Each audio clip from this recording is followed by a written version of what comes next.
June 4న జరగబోయే counting సందర్భంగా ఎన్నికల నిబంధనలు ప్రతి ఒక్కరూ పాటించాలని పాడేరు పోలీసులు సూచించారు. జిల్లాలో ఎటువంటి అల్లర్లు జరగకుండా కలెక్టర్ 144 సెక్షన్ ఆర్డర్స్ జారీ చేశారని తెలిపారు. ఈ ఆర్డర్స్ మరలా తొలగించే వరకు 144 సెక్షన్ అమల్లో ఉంటుందని, నలుగురు లేదా అంతకన్నా ఎక్కువ మంది వ్యక్తులు ఒక చోట గుమిగూడి ఉండరాదని, మీటింగ్లు పెట్టరాదని హెచ్చరించారు. కౌంటింగ్కు పోటీ చేసే అభ్యర్థులు, కౌంటింగ్ ఏజెంట్లు తప్ప మిగిలిన ప్రజలెవరూ పాడేరు రాకూడదని, చుట్టుపక్కల తిరగకూడదని తెలిపారు. గెలిచిన అభ్యర్థులు విజయోత్సవ ర్యాలీలు చేయడానికి ఎటువంటి అనుమతులు లేవు కావున ప్రజలు గ్రామాల్లో ఎటువంటి విజయోత్సవ ర్యాలీలు చేయకూడదని, మందుగుండు సామాన్లు కాల్చరాదని చెప్పారు. వీటితో పాటు పోలీసులు విధించిన ట్రాఫిక్ నిబంధనలు పాటించాలని, నిబంధనలు అతిక్రమించిన ఎడల చట్టపరమైన చర్యలు తీసుకోబడునని హెచ్చరికలు జారీ చేశారు.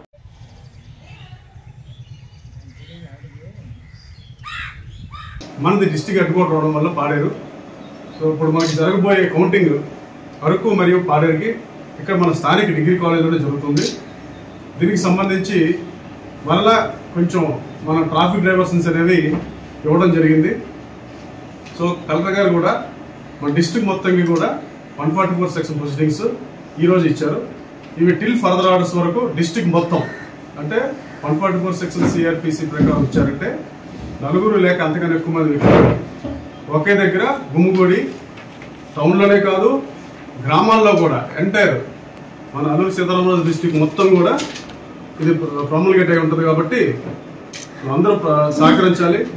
సో ఆ రోజు మనకి 4వ తారీఖున కౌంటింగ్ డే రోజు ప్రజలందరూ కూడా వారి వారి గ్రామాల్లో మాత్రమే ఉండాలి. ఎందుకంటే ఎవరైనా విన్ అయినా ఓడిపోయినా వాళ్ళు ఎటువంటి ప్రదర్శనలు చేయడానికి అనుమతులు అనేవి లేవు. ఇక్కడ కూడా ఓన్లీ ఎవరైతే క్యాండిడేట్స్ వారిచ్చిన ఏజెంట్స్, జనరల్ ఏజెంట్ మాత్రమే పాడేరు అనేది వస్తారు డిగ్రీ కాలేజ్కి. సో రిమైనింగ్ ఎవరు కూడా ఇక్కడికి ఇతర ప్రాంతాల నుంచి ఎవరు కూడా ఇక్కడికి దయచేసి రావద్దు. ఎందుకంటే ఇక్కడ 144 సెక్షన్ సిఆర్పిసి అమల్లో ఉంది కాబట్టి ఎక్కడైనా మీరు గుమ్మిగూడారంటే మాత్రం మేము చట్టరీత్యా మీ మీద యాక్షన్ తీసుకోవాల్సి ఉంటుంది. సో కాబట్టి కఠినంగా ఇప్పుడు ఈ మధ్యన జరిగే కొన్ని పరిస్థితుల వలన కొన్ని కఠిన చర్యలు తీసుకోవాల్సి వస్తుంది. కాబట్టి ప్రజలందరూ కూడా మరొకసారి మాకు సహకరించాలి. అందరం కూడా యాక్షన్ కమిషన్ కింద ఉన్నాం. అదిగాక 144 సిఆర్పిసి అంటే 30 పోలీస్ యాక్ట్ డిస్ట్రిక్ట్ మొత్తం ప్రాముల్గేట్ ఉంది కాబట్టి ఒకసారి అందరూ గమనించాలి, మాకు కోఆపరేట్ చేయాలి.